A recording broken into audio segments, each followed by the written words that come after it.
তো আমার যে বন্ধু মেজবা ভাই ওনাকে আমরা বললাম যে আপনি এই বাসায় কেন আনলেন তাকে, আপনাকে বললাম আপনার বোনের বাসায় নিয়ে যেতে। তো উনি বললেন যে আসলে আমি এখান থেকে শিফট করব, তাৎক্ষণিকভাবে আপনি বলাতে আমরা তো আর কোনো অপশন নাই, এখানে নিয়ে আসছিলাম। আন্দোলনের শীর্ষ নেতৃত্ব ছিল, তাদেরকে চেঞ্জ করা, তাদেরকে আশ্রয়ের ব্যাপারগুলো দেখা। এই প্রসঙ্গে একটু বলতে চাই, এই সমন্বয় করতে গিয়ে আমরা যেমনটি শুনতে পাই বিভিন্নভাবেই যে আপনারা সে সময় যারা আন্দোলনে ছিল শীর্ষ নেতৃত্ব তাদেরকে থাকার স্পেস করে দিয়েছিলেন, গাড়ি দিয়েছিলেন। এই গল্পগুলো আপনাদের মুখ থেকে বিভিন্নভাবে শোনা যায়। এই গল্পটা একটু জানতে চাই। না, এটা হচ্ছে কি তখন কয়েকটা জিনিস। একটা হচ্ছে যে ইন্টারনেট যেহেতু বন্ধ ছিল, তখন কেবলমাত্র ব্রডব্যান্ড ইন্টারনেট যেখানে যেখানে ছিল সেখান থেকে কিছু কমিউনিকেশন করা যেত। ছাত্ররা যেহেতু হল থেকে বেরিয়ে এসেছে, তখন তাদেরকে বিভিন্নভাবে অ্যাকোমোডেট করার ব্যবস্থা, কোথায় তারা থাকবে, কিভাবে কাজগুলো সমন্বয় করবে, বিষয়গুলো ছিল। এটা মানে আমরা যে একটা সেন্ট্রাল জায়গা থেকে করতাম বিষয়টা এমন না। দেন এন্ড দেয়ার যখন আসতো, মানে তথ্য আসতো, আমরা তখন একটা ব্যবস্থা করতে পারতাম। বিএনপির একজন এমপি আছেন, যিনি এখন এমপি, উনি ওনার গাড়ি এবং ওনার কয়েকটা বাসা আছে, সেখানে উনি অ্যাকোমোডেট করেছেন।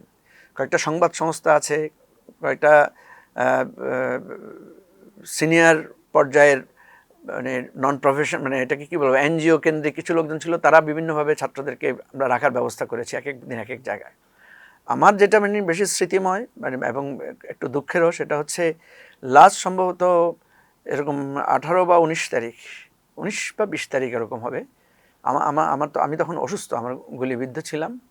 তো সেই অবস্থায় আমার কাছে খবর আসলো যে আসিফ এবং নাহিদকে তারা যেখানে আছে এখান থেকে সরিয়ে আনতে হবে, তারা সেখানে থাকাটা নিরাপদ বোধ করছে না। তো আমি আমার এক বন্ধুর বাসায়, যেখানে আমরা বিপদ আপদ পড়লে থাকি, সেখানে আমি ফোন করলাম, তাকে পেলাম না। না পাওয়ার পরে আমার এক বন্ধু আছেন, ওনাকে আমি ফোন করলাম। যে আপনি, ওনার বাসায় কিন্তু নেওয়া যাবে না, কারণ ওনার বাসাটা পরিচিত, আমরা যেহেতু যাই সব সময়। তো আমি ওনাকে বললাম যে আপনি একটু আসিফ অথবা নাহিদকে আপনি একটু পিক করে নিয়ে আসেন আপনার বাসায়, এনে আপনার বোনের বাসায় রাখবেন, ওনার বোনের বাসাটা একটু সেফ, অপরিচিত সেটা হবে। তো ওনাকে এটা বললাম। আমি আর ভুলে গেছি যে ওনাকে যে বলেছি, অনেক কাজে ব্যস্ত আমরা তখন, বারবার ওই যে পত্রিকায় বিভিন্ন বিবৃতি পাঠাচ্ছি, নিউজ পাঠাচ্ছি। তো আমি যখন সন্ধ্যার দিকে, উনি আমাকে ফোন করলেন, সেটা 8টার দিকে হবে, 8টার দিকে ফোন করে বললেন যে আমি তো আপনার গেস্ট নিয়ে আসছি, আপনি একটু আসেন তাড়াতাড়ি, আপনার সাথে একটু কথা বলতে চাই বা ইত্যাদি। তো আমি বললাম যে ঠিক আছে। তো আমি গেলাম, এটা ধানমন্ডিতে। তো আমি বললাম যে কয়জন নিয়ে আসছেন? উনি বললেন যে একজন। কাকে আনছেন? বললাম যে আসিফকে নিয়ে আসছি। তো আমি গেলাম ওনার বেডরুমে, আমি গিয়ে দেখলাম যে সেখানে নাহিদ শোয়া। তো আমি বললাম যে আপনি তো আসিফকে না নাহিদকে আনছেন, উনি হয়তো চিনতে ভুল করছেন আর কি। তো আমি দেখলাম নাহিদ সেখানে শুয়ে আছে। তো তুমি খাওয়া দাওয়া করছো? ও বলছে হ্যাঁ ভাইয়া, খাওয়া দাওয়া করছি। তো তুমি এখানে আসছো, কোনো অসুবিধা হয়েছে কিনা জিজ্ঞেস করলাম। তো একটা ভুল সে করেছে, সেটা হচ্ছে সে তার ফোনটা বন্ধ না করে, মানে ওই বাসায় এসে তার ফোনটা সে অফ করছে। তখন আমি বললাম তুমি তো একটা ভুল করে ফেলছো, তোমার ফোনটা রেখে আসা উচিত ছিল। তো এটা নিয়ে আমরা একটু টেনশনে পড়লাম, এই যে তার ফোন নিয়ে আসলো।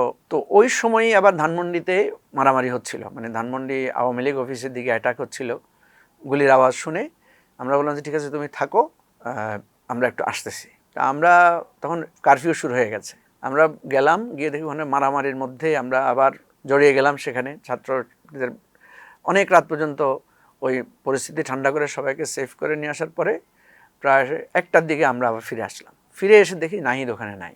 তো ওই বাসায় যে আমার বন্ধু, উনি মেজবা ভাই, আমাদের খুব ক্লোজ বন্ধু। তো উনি বলল যে, ওনার বাচ্চারা বলল যে উনি তো নেমে গেছে নিচে নেমে গেছে আর আসে নাই। তো আমরা দেখলাম যে তার স্যান্ডেল, তার ব্যাগ রয়ে গেছে। তাহলে আমরা তো একটু টেনশনে পড়ে গেলাম যে কী হলো, তাকে কেউ আবার তুলে নিয়ে গেল কিনা। নেমে ওই মানে কারফিউ অবস্থায় আমরা সব জায়গায় ঘুরলাম, খুঁজলাম, বিভিন্ন জায়গায় ফোন করলাম, আর তাকে খুঁজে পাচ্ছিলাম না। তখন আমাদের নিজেদের মধ্যেই একটু খুব মানে অনেকটা ঝগড়াঝাটির মতো হলো যে তাকে কেন যেতে দেওয়া হলো বা কী হলো, আমরা কিছুই জানতে পারলাম না, কি কোথায় গেল। আমরা নিশ্চিত মনে মনে ধরে নিলাম যে তাকে কেউ কোনো এজেন্সির লোকেরা এখান থেকে তুলে নিয়ে গেছে। তো আমার যে বন্ধু মেজবা ভাই, ওনাকে আমরা বললাম যে আপনি এই বাসায় কেন আনলেন তাকে, আপনাকে বললাম আপনার বোনের বাসায় নিয়ে যেতে। তো উনি বললেন যে আসলে আমি এখান থেকে শিফট করব, তাৎক্ষণিকভাবে আপনি বলাতে আমরা তো আর কোনো অপশন নাই, এখানে নিয়ে আসছিলাম। তো ওই দিন সারা রাত আমাদের খুব নির্ঘুম রাত কাটলো, আমরা খুব টেনশনে ছিলাম কি করব এটা নিয়ে। তো লাকিলি সকালবেলা আমরা শুনলাম যে না, সকালবেলা নাহিদ ওখানে একজনকে পাঠিয়ে তার ব্যাগ নিয়ে গেছে। তাহলে আমরা বুঝলাম যে না, সে সেফ আছে। সেদিনই বিকালবেলা আমি যখন আমাদের পার্টি অফিসে আসছি, আমাকে নাসিরউদ্দিন পাটোয়ারি ফোন করলো। নাসিরউদ্দিন পাটোয়ারি ফোন করে বলল যে নাহিদকে তো একটু রাখার ব্যবস্থা করতে হয়। তা আমি একটু রাগ করলাম যে তাকে তো কালকে এক জায়গায় রাখলাম, কিন্তু সেখান থেকে তো সে না বলেই চলে গেল। কোথায় গেল? আমরা তো টেনশনে ছিলাম। বললো যে না, ওখানে একটু মানে আপনার মনে হয় বলছিলেন যে ফোন টোন নিয়ে একটা ঝামেলা হয়েছে, এই জন্য সে ওখান থেকে সিকিউর ফিল করে নাই, সে চলে আসছে। পরে শুনছি যে ওই দিন রাতে ওরা মসজিদের মধ্যে ছিল।